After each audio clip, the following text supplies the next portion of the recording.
NID card বা voter ID card সংশোধন। এই কাগজটি সংশোধন করতে সমস্যায় পড়েননি এমন লোক আমার মনে হয় না খুঁজলে পাওয়া যাবে। কেউ না কেউ কোনো না কোনো আইডি কার্ড কোনো না কোনো বিষয়ে সংশোধন করতে অবশ্যই সমস্যার সম্মুখীন হয়েছেন, আবার কেউ কেউ খুব সহজেই সংশোধন করতে পেরেছেন। আজকের ভিডিওতে কথা বলবো আপনার ভোটার আইডি কার্ডে যদি নাম ভুল থাকে, সেই নামের যদি আক্ষরিক ভুল বলতে নামের বানানের ভুল, সেটা বাংলা নাম ঠিক আছে ইংরেজি নামের ভুল, অথবা ইংরেজি ঠিক আছে বাংলা নামের ভুল, অথবা আপনার অন্যান্য কাগজের সাথে বানানের ভুল। আরও একটি বিষয় নিয়ে কথা বলবো, সেটি হচ্ছে আপনার নামের আগে পরে মূল নামটি ঠিক রেখে আগে পরে কিছু যুক্ত বা বিয়োগ করা, অর্থাৎ সংযোজন বা বিয়োজন বিষয়ে। বন্ধুরা, এই বিষয়টি নিয়ে কথা বলবো নতুন প্রকাশিত গ্যাজেট নিয়ে। নতুন প্রকাশিত গ্যাজেটে যেই নিয়মটির কথা বলা হয়েছে এবং যেই সকল কাগজের কথা বলা হয়েছে, আমাদের এই ভোটার আইডি নামক কাগজটি সংশোধন করা খুবই জটিল হয়ে যায়। কেন নয়, এই ভোটার আইডি এমন একটি ডকুমেন্টস যেটি আপনার জাতীয় পরিচয় বহন করে। এই জন্য এই ডকুমেন্টসটিকে সরকারিভাবে, বেসরকারিভাবে বা বিভিন্ন প্রাতিষ্ঠানিকভাবে খুবই গুরুত্ব সহকারে দেখা হয় এবং এই কাগজের সাথে অন্যান্য কাগজের তথ্যের মিল থাকা বর্তমানে যেন বাধ্যতামূলক। এই ভোটার আইডি কার্ড সংশোধন করতে গেলে যে কারণে সমস্যার সম্মুখীন হই, সেটি হচ্ছে আমরা এই সংশোধন প্রক্রিয়া সম্পর্কে না জানা এবং এর যে প্রকাশিত গেজেট, সেই গেজেটে কি কি কাগজপত্র, কোন কোন তথ্য সংশোধনের প্রয়োজন, সেই বিষয়টি না জানার কারণে আমরা যদি কোন বিষয় সংশোধনে কোন কাগজটি প্রয়োজন সেটি যদি আমরা নির্বাচন কমিশনের প্রকাশিত গেজেটটি দেখে নেই, তাহলে কিন্তু আমাদের সংশোধন নিশ্চিত হবে এবং সেটিও খুব কম সময়ে হয়ে যাবে।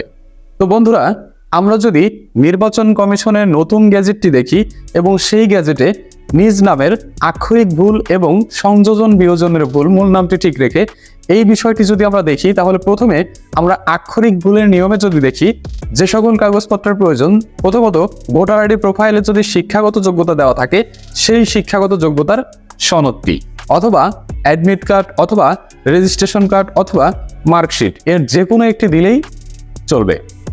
এখন আপনার প্রোফাইলে যদি এসএসসি থাকে, প্রোফাইলে যদি পিএইচসি থাকে এবং সেই সালটি অ্যানালাইসিস করে দেখা যায় যে আপনার পিএইচসি সনদ হয়েছে, যদিও কিছু প্রোফাইলে পিএইচসি জিএইচসি থাকা সত্ত্বেও কিছুটা ছাড় পাবেন, সেটি সাল অ্যানালাইসিস করলে।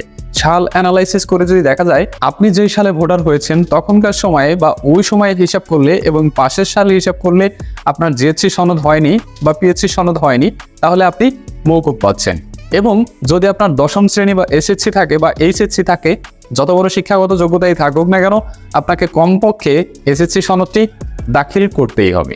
আচ্ছা, গ্যাজেটের নিম্নবর্তিত নিয়মে যদি দেখি, তাহলে আপনার প্রোফাইলে যদি শিক্ষাগত যোগ্যতা না থাকে এবং শিক্ষাগত যোগ্যতাটি আপনার সাল অনুযায়ী অ্যানালাইসিস করে যদি অষ্টম শ্রেণীর নিচে থাকে, তাহলে আপনার শিক্ষাগত যোগ্যতার সনদের কোনো প্রয়োজন পড়বে না।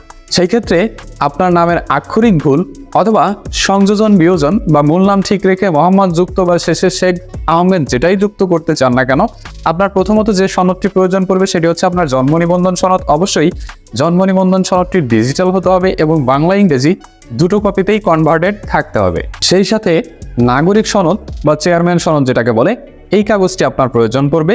যদি আপনার পাসপোর্ট বা ড্রাইভিং লাইসেন্স থাকে সেটি আপনি ব্যবহার করতে পারেন, যদি না থাকে দরকার নেই।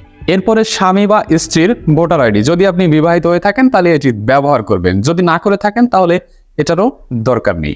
সন্তানের জন্ম সনদ, সন্তানের জাতীয় পরিচয়পত্র অথবা সন্তানের একাডেমিক সার্টিফিকেট, যে কোনো কিছু আপনি ব্যবহার করতে পারেন।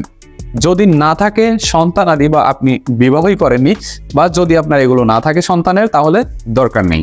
আমাদের নামের ছোটোখাটো বা বানান ত্রুটির অথবা সংযোজন বিয়োজনের এই কাগজপত্রগুলোই যথেষ্ট। এখন হয়তো অনেকেই বলবেন তাদের আইডি কার্ডের সম্পূর্ণ নামের ভুল রয়েছে, তাদের করণীয় কি? তাদের নিয়েও ভিডিও আপলোড করব ইনশাল্লাহ নতুন গ্যাজেটের নিয়ম অনুযায়ী। এই ভিডিওটি ভালো লাগলে অবশ্যই লাইক দিবেন, চ্যানেলে নতুন হলে সাবস্ক্রাইব করে সঙ্গেই থাকবেন।